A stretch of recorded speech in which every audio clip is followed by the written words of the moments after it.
संत गोरा कुंभार आणि विठ्ठलाची अद्भुत कथा. भक्तीमध्ये इतकी ताकद असते की देव स्वतः भक्तांच्या घरी येतो. आज आपण अशा एका महान विठ्ठल भक्ताची कथा ऐकणार आहोत, ज्याच्या हातात माती होती पण मनात फक्त विठ्ठल होता. एक साधा कुंभार, गरीब, साधा, पण नामस्मरणात इतका लीन की त्याला जगाचं भान राहत नव्हतं. आणि एक दिवस याच भक्तांच्या भक्तीची परीक्षा झाली. अशी परीक्षा ज्याने संपूर्ण गाव हादरलं. पण पुढे विठ्ठलाने जो चमत्कार केला तो ऐकून तुमच्या डोळ्यांतही पाणी येईल.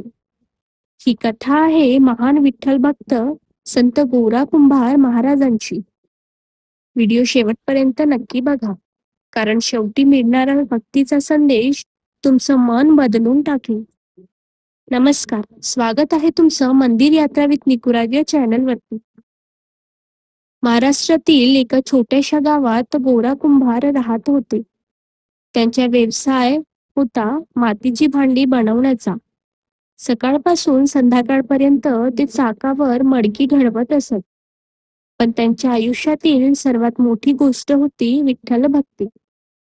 ते काम करतानाही सतत म्हणत असत, विठ्ठल विठ्ठल पांडुरंग हरी. त्यांच्या ओठांवर नाम आणि हृदयात विठ्ठल माऊली. गरिबी होती, अडचणी होत्या, पण मनात दुःख नव्हतं. कारण त्यांना विश्वास होता, माझा विठ्ठल माझ्या सोबत आहे. गावातील लोक त्यांना वेडे म्हणायचे, हा माणूस काम कमी आणि नाम जास्त घेतो. पण गोरा कुंभारांना जगाचं काहीच वाटत नव्हतं. त्यांच्यासाठी विठ्ठलच सर्व काही होते.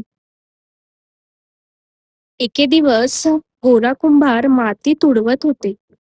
त्या काळी माती पायाने तुडवून मऊ केली जायची. गोरा कुंभार डोळे बंद करून विठ्ठलाचं नाम घेत होते. विठ्ठल, विठ्ठल, विठ्ठल. भक्तीत इतके लीन झाले की त्यांना आजूबाजूचं काहीच दिसेना. त्याच वेळी त्यांचा छोटासा मुलगा रांगत रांगत तिथे आला. आई घरकामात व्यस्त होती आणि ते लेकरू हळूहळू त्या मातीच्या ढिगात शिरलं. पण गोरा कुंभारांना काहीच भान नव्हतं. ते भक्तीत नाचत होते, नाम घेत होते आणि नकळत त्यांच्या पायाखाली स्वतःचं लेकरू चिरडलं गेलं. थोड्या वेळाने मुलाची आई बाहेर आली आणि समोरचं दृश्य पाहून तिच्या पायाखालची जमीन सरकली. तिचं लेकरू मातीमध्ये निश्चल पडलेलं होतं. ती जोरजोरात रडू लागली. अहो गोरा, काय केलं तुम्ही? संपूर्ण गाव जमा झालं. सगळे गोरा कुंभारांकडे रागाने पाहू लागले. पण गोरा कुंभार मात्र शांत होते. त्यांच्या डोळ्यात अश्रू होते, पण मनात विठ्ठलांवरचा विश्वासही होता. ते म्हणाले, हे विठ्ठला, माझ्याकडून मोठा अपराध झाला, पण जे काही घडलं ते तुझ्या इच्छेनेच घडलं. लोक म्हणू लागले, हा कसला बाप, याला स्वतःच्या लेकराचंही भान नाही. पण गोरा कुंभारांचं मन फक्त विठ्ठलांच्या चरणी होतं. त्या रात्री गोरा कुंभार विठ्ठलासमोर बसले होते. डोळ्यांतून सतत अश्रू वाहत होते. ते म्हणाले, विठ्ठला, माझं लेकरू परत दे. माझ्याकडून चूक झाली, पण तू दयाळू आहेस. ते अख्खी रात्र रडत बसले, नाम घेत बसले आणि अचानक त्या घरात दिव्य प्रकाश पसरला. समोर स्वतः विठ्ठल आणि रखुमाई प्रकट झाली. गोरा कुंभार थरथर कापू लागले. ते विठ्ठलांच्या चरणी पडले. विठ्ठल हसून म्हणाले, गोरा, तुझी भक्ती खरी आहे. तुझं मन निर्मळ आहे आणि पुढच्या क्षणी मृत झालेलं लेकरू पुन्हा जिवंत झालं. आई आनंदाने रडू लागली. गावकरी थक्क झाले. सगळे म्हणू लागले, धन्य आहे गोरा कुंभारांची भक्ती.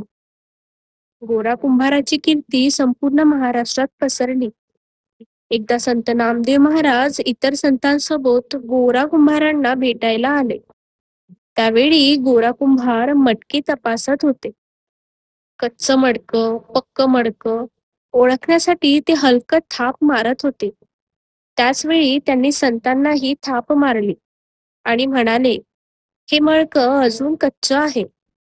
असं म्हणत त्यांनी नामदेव महाराजांच्या डोक्यावर थाप मारली. सगळे आश्चर्यचकित झाले. पण यामागे अर्थ होता. गोरा कुंभार सांगत होते, अहंकार असेल तर भक्ती अपूर्ण राहते. हा प्रसंग नामदेव महाराजांच्या आयुष्यात मोठा बदल घडवून गेला. संत गोरा कुंभारांची कथा आपल्याला शिकवते की खरी भक्ती म्हणजेच फक्त पूजा नाही, तर मनाची शुद्धता सुद्धा आहे. देवाला पैसा लागत नाही, मोठेपणा लागत नाही. देवाला लागतं ते म्हणजेच निर्मळ मन. गोरा कुंभार गरीब होते, पण त्यांची भक्ती श्रीमंत होती. म्हणूनच विठ्ठल स्वतः त्यांच्या घरी आले. आज आपणही जर खऱ्या मनाने विठ्ठलाचं नाम घेतलं, तर विठू माऊली नक्की आपल्या जीवनात कृपा करेल.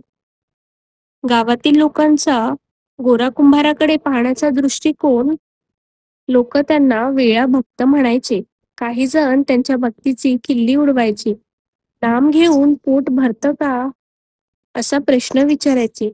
पण गोरा कुंभार शांत राहायचे. ते म्हणायचे, जग माझ्यावर हसू दे, पण विठ्ठल माझ्यावर प्रेम करतो. गोरा कुंभार मटकी बनवताना म्हणायचे, ही माती म्हणजेच माणसाचं जीवन आहे. जास्त पाणी टाकलं तर माती बिघडते, कमी पाणी टाकलं तर मटकी फुटतं. तसंच आयुष्यातही संतुलन आवश्यक आहे. ते सांगायचे, देव प्रत्येक माणसाला घडवत असतो. जसं कुंभार मडकी घडवतो. काम करताना डोळ्यातून अश्रू वाहायचे. कधी अचानक नाचायला लागायचे. कधी माती तुडवत तुडवत अभंग म्हणायचे.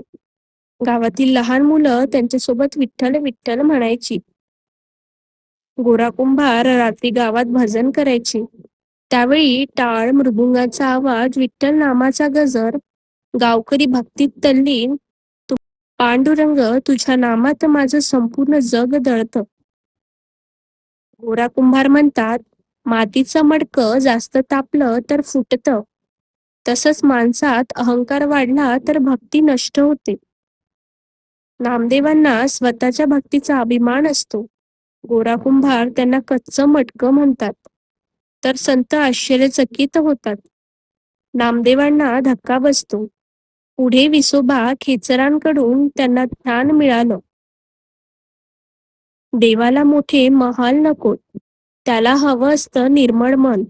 जिथे भक्ती असते तिथे विठ्ठल स्वतः येतो.